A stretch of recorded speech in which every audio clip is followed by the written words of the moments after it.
Hello दोस्तों, आज मैं हिस्ट्री के 12th का चैप्टर 3 को लेकर आया हूँ।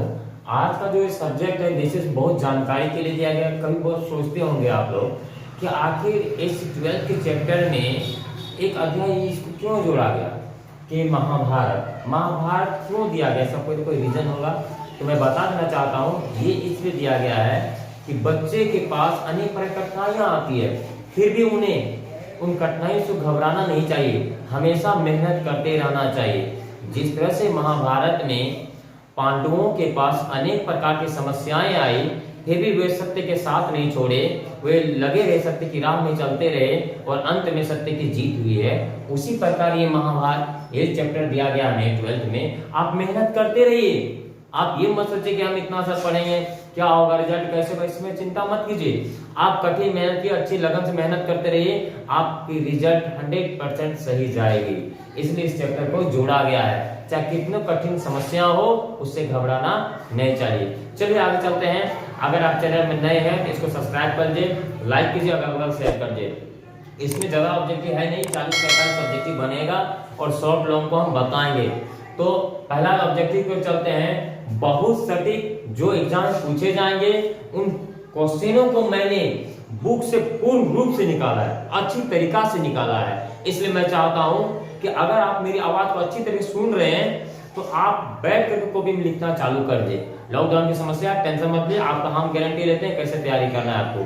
आज हम 3rd चैप्टर को अपलोड कर रहे हैं, कल फिर 4th करेंगे, करते जाएंगे। आप लाइक सब्सक्राइब बढ़ाते जाइए, हम फटाफट करते चल जाएंगे। चलिए पहला क्वेश्चन, सबसे प्राचीन धर्म कौन सा है? तो आंसर हमारेगा सनातन धर्म। इसी सनातन धर्म को इतिहास में कभी कभी हिंदू धर्म भी दर्शाया जाता है। इसलिए अगर एग्जाम में देते हिंदू धर्म या सनातन धर्म तो घबराने की जरूरत बात नहीं है। चलते हैं, विश्व का सबसे लंबा महाकाव्य कौन सा है? तो आंसर मारना है महाभारत। नेक्स्ट क्वेश्चन दे रहा है, महाभारत में कुल कितने अध्याय हैं? तो 1948 अध्याय हैं। नेक्स्ट क्वेश्चन दे रहा है, महाभारत में लगभग श्लोक कितने हैं? तो 1,02,17 श्लोक हैं। याद कर लीजिएगा इसको, ये बहुत इंपॉर्टेंट चीज है। श्लोकों की संख्या कितनी है? तो 1,02,17। जय संहिता के नाम से जाना जाता है किसे? आंसर हो जाएगा महाभारत को। नेक्स्ट क्वेश्चन देखते हैं, सतसहस्त्र संहिता के नाम से जाना जाता है किसे? तो आंसर हो जाएगा महाभारत को। नेक्स्ट क्वेश्चन दे रहा है, आर्यभट्ट के अनुसार महाभारत की अनुमानित तिथि क्या है? तो आर्यभट्ट जो बता रहा है कि जो महाभारत की रचना हुई इसका जो काल बताया जा रहा है वह 3100 ईस्वी पूर्व बताया जा रहा है। नेक्स्ट क्वेश्चन दे रहा है, इस ग्रंथ की रचना में कितने वर्ष लगे थे? अर्थात महाभारत की रचना में कितने समय लगे थे? तो आंसर हो जाएगा 1000 साल लगे थे। नेक्स्ट क्वेश्चन दे रहा है, महाभारत की रचना काल कब से कब तक मानी जाती है? तो 500 ईस्वी पूर्व से लेकर 500 ईस्वी तक के काल को माना जाता है। नेक्स्ट क्वेश्चन दे रहा है, राजा शांतनु की कितनी पत्नियां थी? तो आप जानते हैं राजा शांतनु की 2 पत्नियां थी, एक गंगा, और गंगा से एक पुत्र जन्म लिया जिसका नाम था देवव्रत यानी भीष्म। आगे चलते हैं, दूसरा विद्रोह सत्यवती, इनके पुत्र हुए जो आगे पढ़ाएंगे। धृतराष्ट्र के पिता जो थे विचित्रवीर्य, इनके पुत्र थे, और एक थे दोनों 2 पुत्र थे। सत्यवती के पुत्र का नाम क्या था? आंसर मानिएगा विचित्रवीर्य। अंबालिका किसकी पत्नी थी? आंसर हो जाएगा विचित्रवीर्य की। और इसी में से एक अंबे थी जो भीष्म पितामह का मृत्यु का कारण बना था। खैर चल, हम ऑनलाइन अभी आपको जो ऑब्जेक्टिव में पढ़ा रहे हैं इसलिए उसका कहानी नहीं बताएंगे, आपको डायरेक्ट लिखा जाएगा। तो उसका कहानी बहुत अच्छा है, आप अगर एक बार सुन लीजिएगा हमसे पूरा एकदम गारंटी आपको याद है पूरा महाभारत। चलते टेंशन। तो राजा विचित्रवीर्य की मृत्यु कैसे हुई थी? यक्षमा रोग, जिसको हम लोग टीबी ट्यूबरकुलोसिस बीमारी जो बोलते हैं, उसके कारण इसकी मृत्यु हुई थी। नेक्स्ट दे रहा है, धृतराष्ट्र, पांडु तथा विदुर किसके पुत्र थे? तो आप जानते होंगे अंबिका का पुत्र हो गया धृतराष्ट्र, अंबालिका का पुत्र हो गया पांडु, और दासी ने एक विदुर को जन्म दिया था।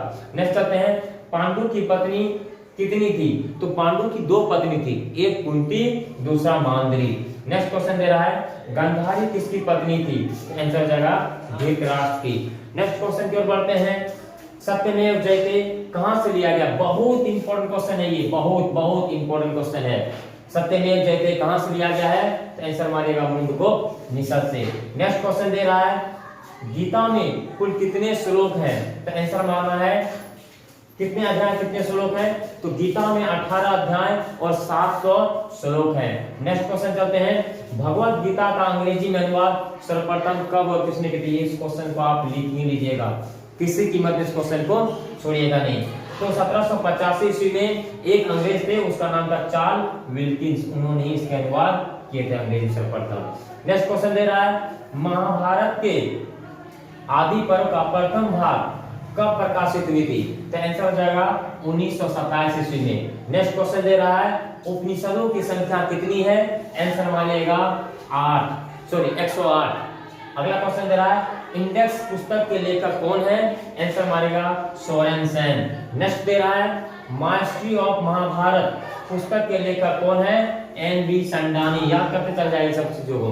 नेक्स्ट क्वेश्चन दे रहा है महाभारत एक ऐतिहासिक पुस्तक के लेखक कौन है? महाभारत एक ऐतिहासिक पुस्तक के लेखक कौन है? Answer P M. Mallik. Next question दे रहा है मनुस्मृति के लेखक कौन है? तो मनु है। नेक्स्ट क्वेश्चन दे रहा है तो सुभद्रा किसकी पत्नी थी? तो अर्जुन की पुत्री थी। नेक्स्ट क्वेश्चन दे रहा है घटोत्कच किसके पुत्र थे? भीम और हिडिंबा। याद कर लीजिए, ये क्वेश्चन पूछता है कि घटोत्कच किसके पुत्र थे? तो भीम और हिडिंबा के पुत्र थे। नेक्स्ट दे रहा है अभिमन्यु किसके पुत्र थे?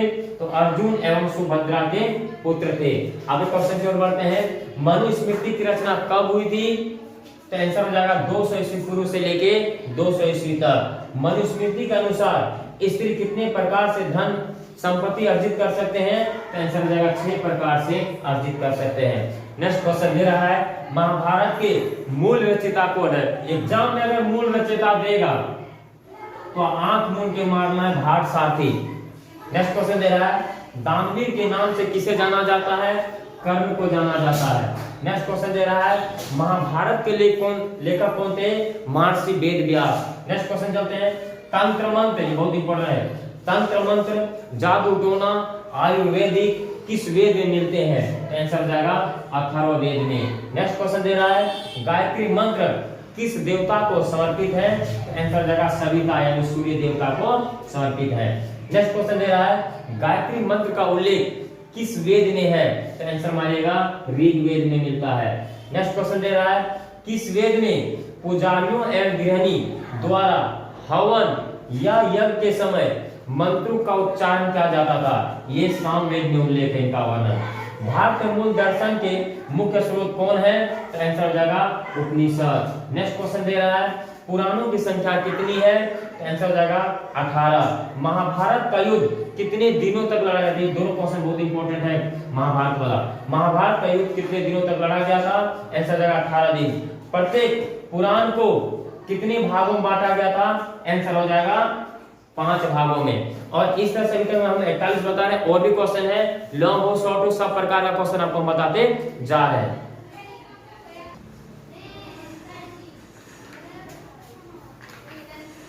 तो आप कॉपी लेकर बैठ जाइए, हम फटाफट कुछ क्वेश्चन को लघु बता रहे हैं, आप लिखते जाए। तो महाभारत के सशास्त्र संहिता को क्यों कहा था? महाभारत को सशास्त्र संहिता क्यों कहा था? आंसर करके जब 18 पर्व एवं 1948 अध्यायों को मिलाकर 1 लाख से अधिक श्लोक हो गए तो इन्हें ही सहस्त्र संहिता कहा जाने लगा। दूसरा क्वेश्चन लिख लीजिएगा देवव्रत भीष्म की प्रतिज्ञा क्यों ली थी? तो शांतनु एक निषाद की कन्या सत्यवती से विवाह करना चाहते थे, परंतु निषाद को एक शर्त थी कि उसकी सत्यवती का पुत्र ही राजा बनेगा। तभी से देवव्रत ने भीष्म की प्रतिज्ञा ली और बोला मैं आजीवन और विवाहित रहूंगा। ये बहुत अच्छा क्वेश्चन है, आप इन लोगों को तैयार कर लीजिएगा। अगला क्वेश्चन दे रहे हैं विवाह का क्या अर्थ होता है? बहुत अच्छा क्वेश्चन है। विवाह शब्द वि उपसर्ग यानी पूर्वक वह धातु से बना है जिसका शाब्दिक अर्थ वधु को वर के घर ले जाना या पहुंचाना होता है। तो इस तरह से आपको क्वेश्चन बताएं। अगला क्वेश्चन दे रहा है भगवत गीता क्या है? कुरुक्षेत्र के मैदान में अर्जुन के सामने भीष्म पितामह, गुरु द्रोण एवं अन्य भाई बंधुओं को देखकर अर्जुन मोहवश में व्याकुल हो गए, जिसके कारण अर्जुन से उनकी गांडी यानी धनुष नहीं उठ पा रहे थे।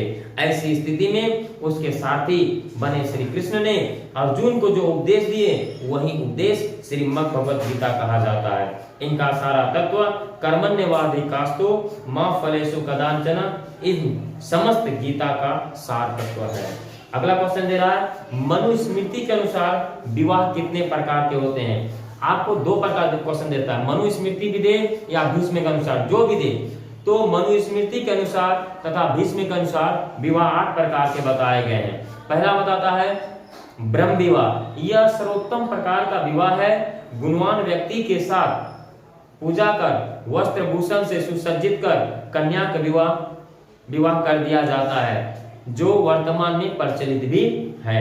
दूसरा दे रहा है देव विवाह। विधिवत यज्ञ का अनुष्ठान कराने वाले पुरोहित के साथ कन्या का विवाह देव विवाह कहलाता है। तीसरा दे रहा अर्ष विवाह। वर्ष से एक जोड़ी गाय और बैल प्राप्त कर पिता अपने पुत्री का विवाह करते हैं, तो ऐसे विवाह को हम लोग अर्ष विवाह कहते हैं। प्रजापत्य विवाह क्या है? तो प्रजा वर्ष से यह प्रतिज्ञा कराता है कि वह उसकी पुत्री मिलजुल कर सामाजिक धार्मिक कर्तव्यों का निर्वाह करेंगे, तब अपनी पुत्री का विवाह कराता है। ऐसे विवाह को प्रजापत्य विवाह, यानी पुत्री और उसके होने वाले पति दोनों मिलकर के तब तक साथ रहेंगे जब तक उनसे जो पुत्र या पुत्री जन्म लेते हैं उसका विवाह न कर दिया जाए। असुर विवाह। वर से यथाशक्ति धन लेकर माता पिता अपनी कन्या का उससे विवाह कराते हैं, असुर विवाह कहलाते हैं। गंधर्व विवाह। जब वर एवं कन्या एक दूसरे के गुणों पर आकर्षित होकर विवाह करते हैं तो उसे गंधर्व विवाह कहते हैं, जो अभी वर्तमान में बहुत ज्यादा चल रहा है। राक्षस विवाह। बलपूर्वक कन्या का अपहरण कर ले जाना, अपहरण करके उनसे किसी प्रकार दुर्व्यवहार कर लेना, तो उसे हम लोग राक्षस विवाह कहते हैं। पिशाच विवाह। सोती हुई अचेत पागल अथवा मदमस्त कन्या के साथ बलपूर्वक संभोग कर उसे विवाह हेतु मजबूर करना ही पिशाच विवाह कहलाते हैं। तो इस प्रकार से आपको हम बता दिए क्वेश्चन बहुत सारा, और जहां तक हो सके हम तो क्वेश्चन बहुत हद तक बता दिए हैं। आप तैयारी कर लीजिएगा आगे।